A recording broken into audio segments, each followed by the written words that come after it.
Let's go. Bonsoir à tous mes amis. J'espère que vous allez bien.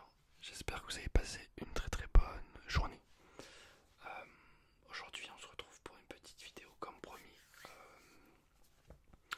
Comme promis, une petite vidéo foot sur le match entre le Paris Saint-Germain et le Borussia Dortmund.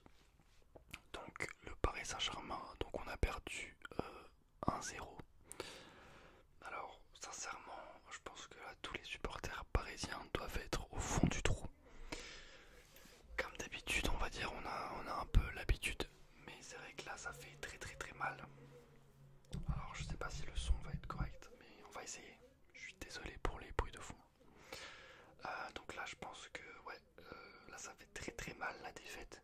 Puisque après avoir battu Barcelone, bon bah là il y avait carrément une voie entre guillemets royale pour nous pour pouvoir aller en finale contre une équipe, une valeureuse équipe de Dortmund, mais une équipe je pense inférieure à la nôtre, même si bon c'est facile de dire ça alors qu'on a perdu les deux matchs, mais je pense que voilà c'est vraiment assez incroyable ce qui s'est passé. Il y a eu vraiment pas mal de choses qui se sont passées, donc on va euh, discuter un peu de ça. Il y a eu de la malchance aussi, il faut le dire. Bon, on va pas trop parler du match aller, mais il y a vraiment quelque chose qui se rapproche entre les deux matchs. Quelque chose vraiment qui sont très très similaires pardon. C'est le fait qu'on ait commencé à jouer à chaque fois qu'en deuxième période. Voilà, que ce soit au premier match ou au deuxième match, on n'a jamais réussi vraiment à imposer notre rythme. On n'a jamais réussi vraiment à mettre de l'intensité. Et ça c'est vraiment dommageable. On a fait ça donc en deuxième période à chaque fois, mais c'est pas suffisant, hein, c'est clairement pas suffisant. On a beaucoup trop. Voilà, en fait, quand on voit par exemple le match du Real Madrid où dès le début ils imposent quelque chose, où il y a un peu de folie, où il y a quelque chose un petit peu de surréaliste qui se passe, nous c'est très très scolaire, on a du mal, on a des joueurs qui sont pas dedans, on a notre meilleur joueur qui est complètement absent. Et je vais en parler de ça. Mais ouais, donc on a perdu 1-0 avec un but de Matt Hummels, d'accord. Et en fait c'est assez drôle puisque le but, en fait, on se prend le but alors que quelques minutes avant, même quelques secondes avant, on a un poteau du petit jeune Warren. Et donc quelques secondes après, on a une mauvaise relance de Marquinhos. Bon bah clairement voilà, qui se chie dessus, hein, il faut le dire. Voilà, il sait plus quoi faire.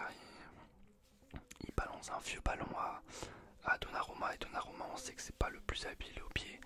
Il a du mal à, à courir vers le ballon tout simplement. Voilà, il avait du mal à accélérer. Et, et voilà. Ce qui fait que voilà, ça a occasionné un corner. Et à partir de ce moment-là, Hummels a marqué.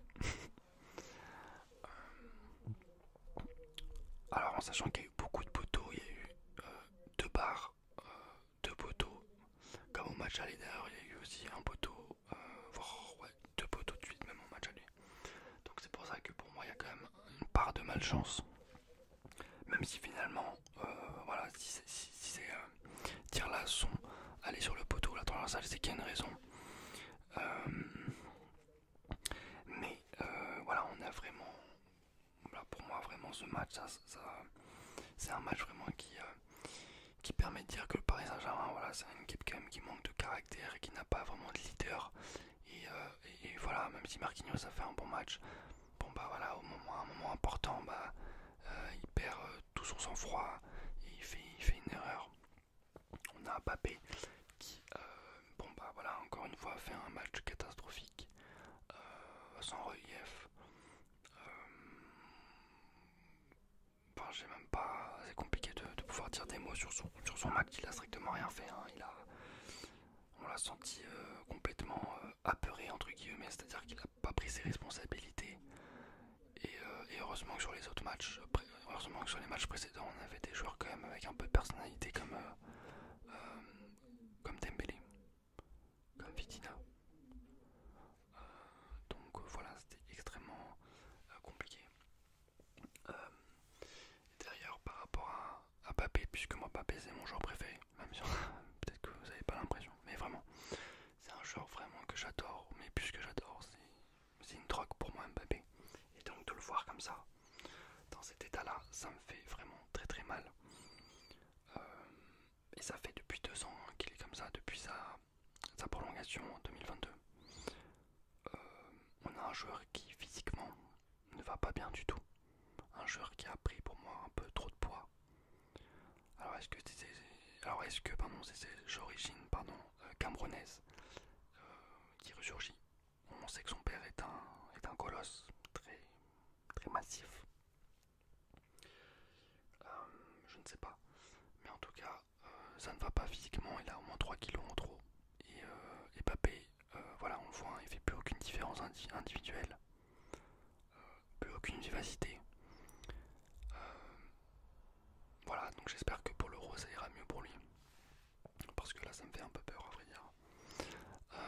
Mais je comprends pas pourquoi personne lui dit quoi, pourquoi le coach, pourquoi ses parents lui disent pas qu'il y a un problème physique quoi, ça se voit à des kilomètres.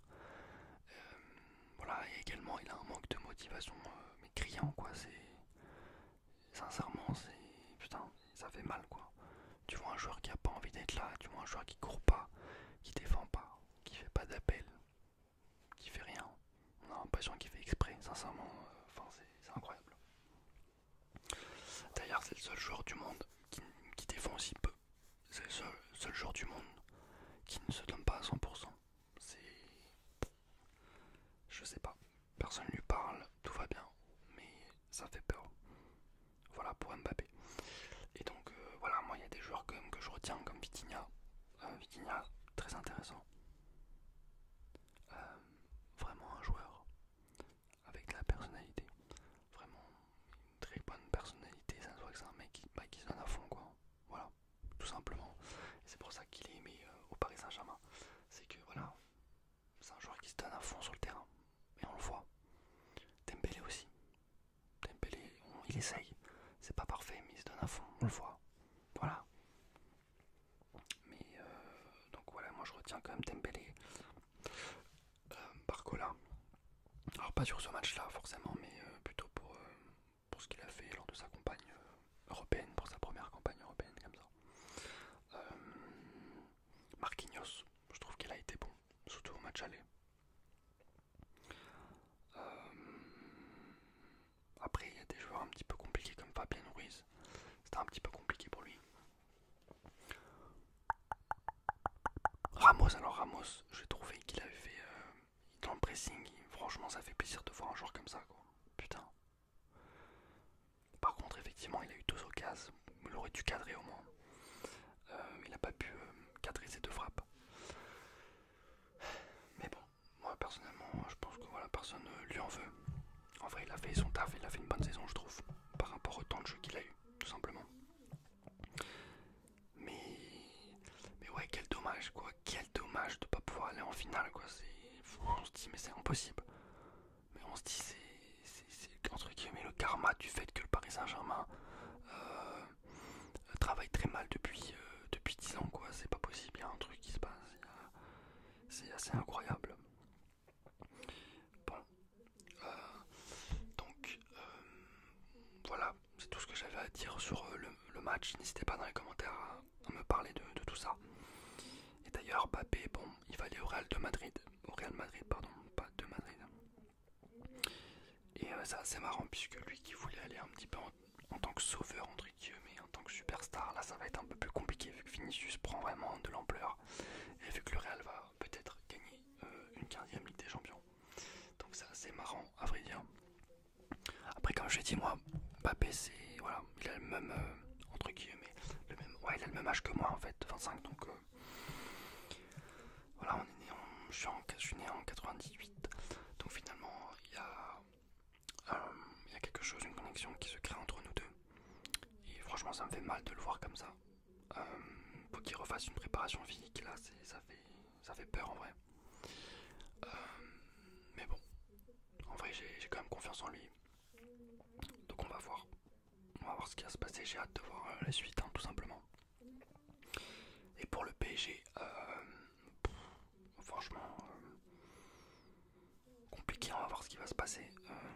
Mais bon, encore comme tous les ans, on va voir les transferts, on va être content sur certains transferts, moins sur d'autres, on va espérer, mais vu qu'on a rien à foutre de la Ligue 1 comme d'habitude, c'est ça le problème aussi du PSG quoi. C'est-à-dire que les supporters, on n'a rien à foutre de la Ligue 1, on a déjà gagné je sais pas combien de fois. Et donc voilà, on attend que la Ligue des Champions, la Ligue des Champions, la Ligue des Champions à chaque fois. Il y a une crispation hein, qui se met comme ça, qui s'englobe autour de cette compétition. Et c'est très très compliqué. Mais bon, voilà. Donc j'espère que cette petite vidéo